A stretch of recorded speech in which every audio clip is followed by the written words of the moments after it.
Assalamualaikum, my name is Muhammad Karanazan Muhammad, student ID 2023168429. Okay, today I want to present about ozone depletion. Ozone depletion is the ozone layer crucial for protecting life from harmful UV radiation. It's being depleted due to human activity and the release of ozone depleting chemical ODS such as CFCs. Scientists discovered the connection in the 1970s, leading to the signing of the Montreal Protocol in 1987. The protocol aims to phase out the production and use of ODS and has achieved significant progress through international collaboration and support. However, challenges remain, including the development of new ozone-depleting compounds and the result of exactly ODS plans. Additionally, the link between ozone depletion and climate change must be carefully considered, as some alternative compound used, like HFC, contribute to global warming. Okay, next we go to the source. Ozone depletion primarily occurs due to the excessive release of chlorine and bromine gases from human activity, specifically the use of ozone-depleting substance ODS. These substances include chlorofluorocarbon (CFCs), methyl chloroform, carbon tetrachloride, hydrochlorofluorocarbon (HCFCs), and methyl bromine (ODS) remain in the atmosphere for a long time and are transported to the stratosphere, where they are broken down by ultraviolet UV radiation from the sun, releasing chlorine and bromine. These free radicals react with ozone molecules, leading their destruction. ODS are stable and remain high in stratosphere, allowing for more efficient ozone depletion.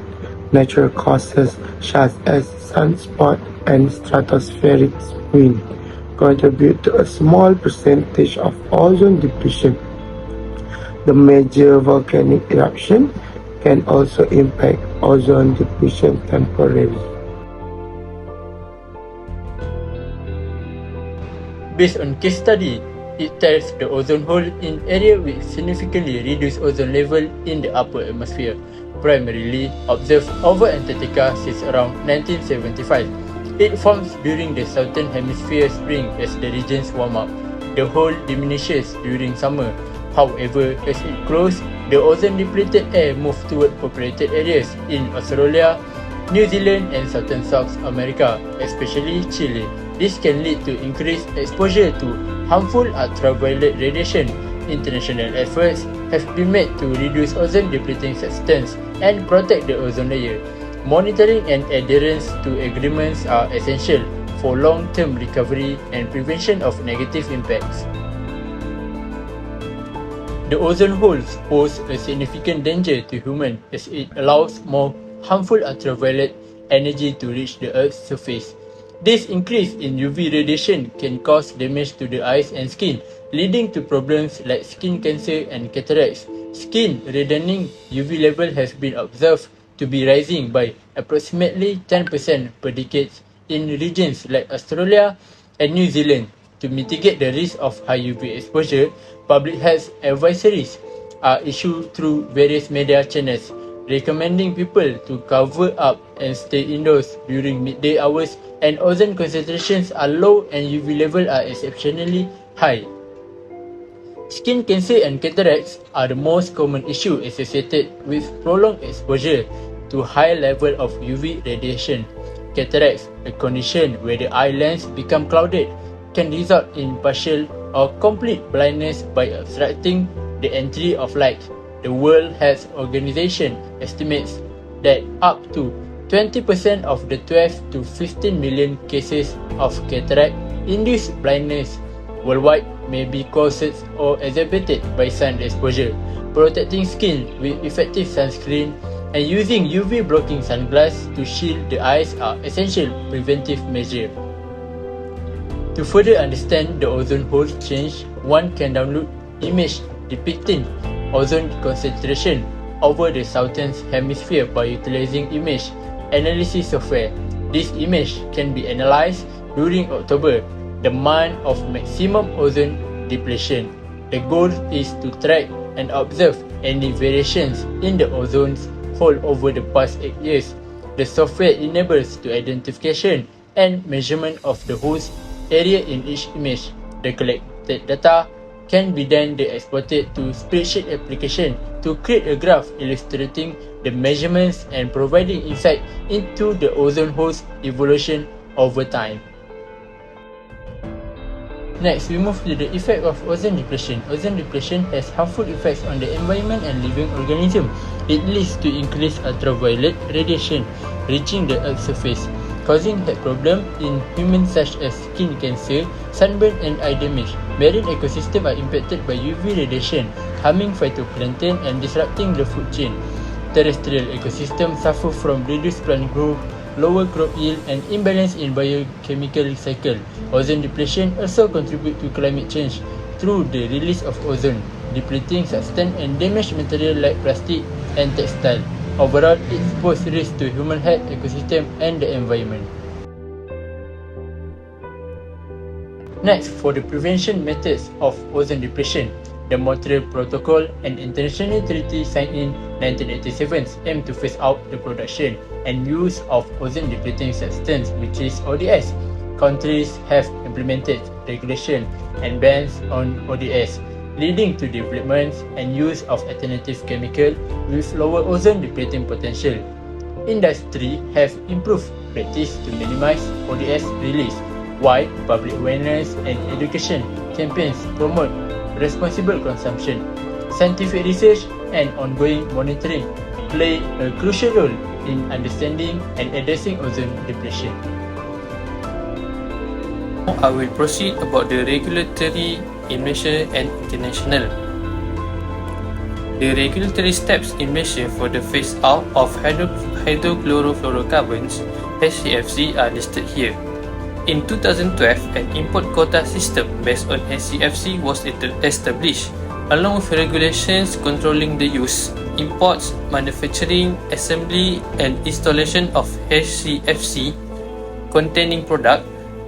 In subsequent years, licensing re-export of HCFC, prohibition of new HCFC-based manufacturing capacities, and certification of technician for handling HCFC were enforced. By 2015, the import and manufacture of certain HCFC-based products were prohibited, and HCFC were included in the list of restricted gases. Further restrictions were implemented in 2020, leading to a complete ban on the import, manufacture and use of HCFC by 2040, except for essential purpose. Now I will explain about the Guideline Regulation International, the guideline for ozone depletion substance in Canada. In Canada, include restriction on the release, servicing, sale and disposal of ozone depleting substance (ODS) and halocarbon alternative. Release of ODS and halocarbon alternative are generally prohibited except in cases of extinguishing fires or low pressure chiller put system that emit small amounts.